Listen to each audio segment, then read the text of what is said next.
Good morning student. आज की हिंदी की ऑनलाइन क्लास में आप सभी का एक बार फिर से स्वागत है। बच्चों, आज हम हिंदी के पद्यखंड के पंचम पाठ सुमित्रा नंदन पंत जी के जीवन परिचय का अध्ययन करेंगे। उनके जीवन परिचय में हम उनकी शिक्षा और उनकी रचनाएं, भाषा शैली, इन सब के बारे में अध्ययन करेंगे। बच्चों, किसी भी का भी जीवन परिचय अध्ययन करते समय हमें उनके माता पिता का नाम, उनका जन्म स्थान, जन्म की तिथि, ये सब चीज़ें याद रखनी पड़ती हैं। आइए देखते हैं। हिंदी साहित्य में सुमित्रा नंदन पंत छायावादी युग की 4 स्तंभों में से एक है। बच्चों, ये कौन से युग के हैं? छायावादी युग के हैं। आधुनिक हिंदी साहित्य में सुमित्रा नंदन पंत नए युग के प्रवर्तक के रूप में उदित हुए। आपको सुकुमार भावनाओं का कवि भी कहा जाता है। तो बच्चों, यहाँ एक प्रश्न बनता है कि प्रकृति के सुकुमार कवि किसे कहा जाता है? तो कौन है? सुमित्रा नंदन पंत जी।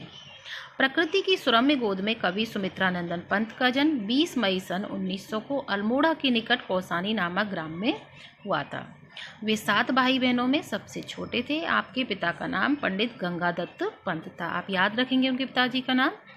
आपके जन्म के 6 घंटे के पश्चात ही आपकी माता का देहावसान हो गया, जिस कारण से आपका लालन पालन आपके पिता गंगादत्त पंत एवं आपकी दादी ने किया। आपके बचपन का नाम गुसाई दत्त था। बच्चों, याद रखेंगे ये कि इनके बचपन का नाम क्या था?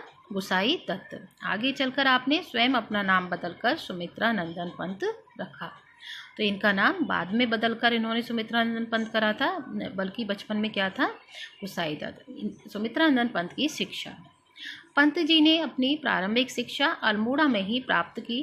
प्रारंभिक शिक्षा पूरी करने के पश्चात 1918 में मजले भाई के साथ काशी गए और किंग्स कॉलेज में पढ़ने लगे।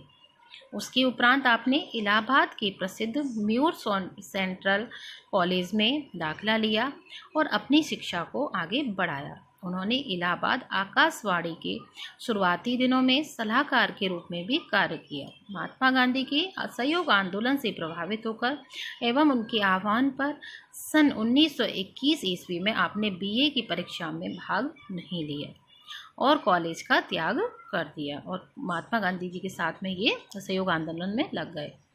परंतु अध्ययन में आपकी रुचि निरंतर बनी रही और आपने स्वाध्याय से ही संस्कृत, बांग्ला, हिंदी एवं अंग्रेजी भाषा का अच्छा ज्ञान प्राप्त किया। 7 वर्ष की उम्र में जब वे 4ठी कक्षा में पढ़ रहे थे, उन्होंने एक कविता लिखना शुरू कर दिया था।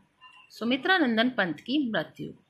इलाहाबाद में कचहरी के पास प्रकृति सौंदर्य से सजे हुए एक सरकारी बंगले में रहते थे।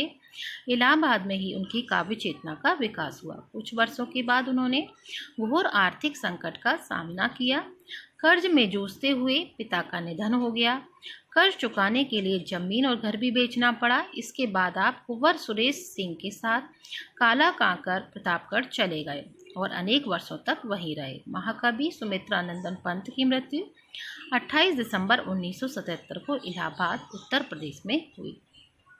साहित्य सृजन। सुमित्रा नंदन पंत जी असाधारण प्रतिभा से संपन्न साहित्यकार थे। काव्य के भाव एवं कला पक्ष, इन दोनों ही क्षेत्रों में वे एक महान कवि थे। छायावाद के युग प्रवर्तक कवि के रूप में उन्हें अपार ख्याति प्राप्त है। छोटी अवस्था से ही आपने काव्य सृजन करना प्रारंभ कर दिया।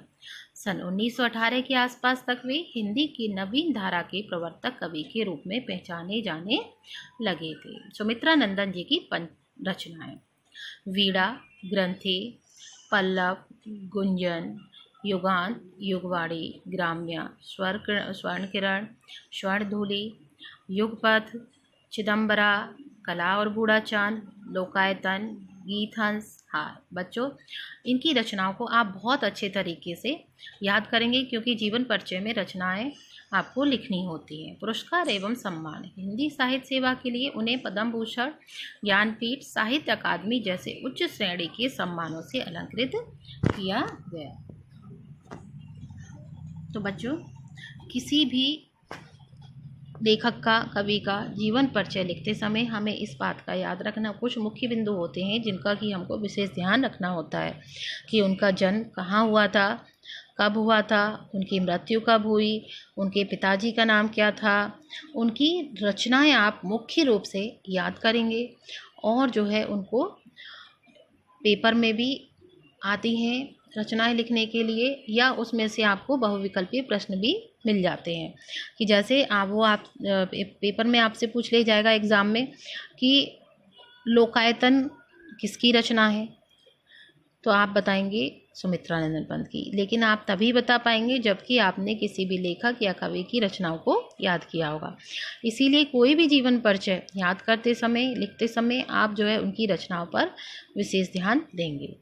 तो इसको मैं इसकी PDF आपको सेंड कर दूंगी, जिसमें से आप इनका जीवन परिचय आप अपनी कॉपी में साफ और स्वच्छ तरीके से नोट कर लेंगे।